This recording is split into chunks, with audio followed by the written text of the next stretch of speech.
Edhe pse në Maqedoni ka ende pothuajse 100.000 të papun, qeveria ka vendosur të sjellë 10.000 punëtor ekonomik të huaj. Kështu deklaron antarja e bordit ekzekutiv të LSDM-s Renata Maldenovska gjatë preskonferencës së sotme për mediat, nga ku thot se qeveria e Mickoskit u hapi dyert të ashtu quajturve punëtor ekonomik, me një vendim për 10.000 punëtor të rinj të huaj në vitin 2026, duke shtuar se edhe numri është dyfishuar krahasuar me vitin e Procedurat u shkurtuan, kohës zgjatja e lejeve u zgjat. Sipas saj, këto ndryshime ligjore krijuan një kornisë ligjore për mbajtjen afatgjate në vend, sigurisht nëse ka një partner strategjik. Të ashtu quajturit punëtor ekonomik po vinë, ajo që po përgatitej tani ka filluar. Së pari, qeveria përfundoi një marrëveshje strategjike që u raportua nga mediat britanike. Në dhjetor, mediat britanike njoftuan gjithashtu se sipas kësaj marrëveshjeje,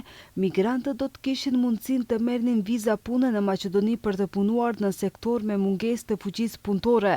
Ajo shton se gjithçka që po përgatitej po ndodh dhe madje në një kohë kur punëtorët maqedonas kanë pagat më të ulta në rajon dhe në Europë. Kur u ngrit tema, qeveria miratoi një rezolut në parlament, një dekret për të ndaluar opozitën të flasë për migrantët. Tani është marrë një vendim për të hapur dyert për 10.000 punëtor të rinj të huaj. Gjithçka që po përgatitej po ndodh, po realizohet. Ajo theksoi se të gjithë do të duhet të mësohemi me faktin se nuk do të ketë paga më të larta, pasi që punëtorët ekonomik, siç i quan ajo, po vinë tek ne.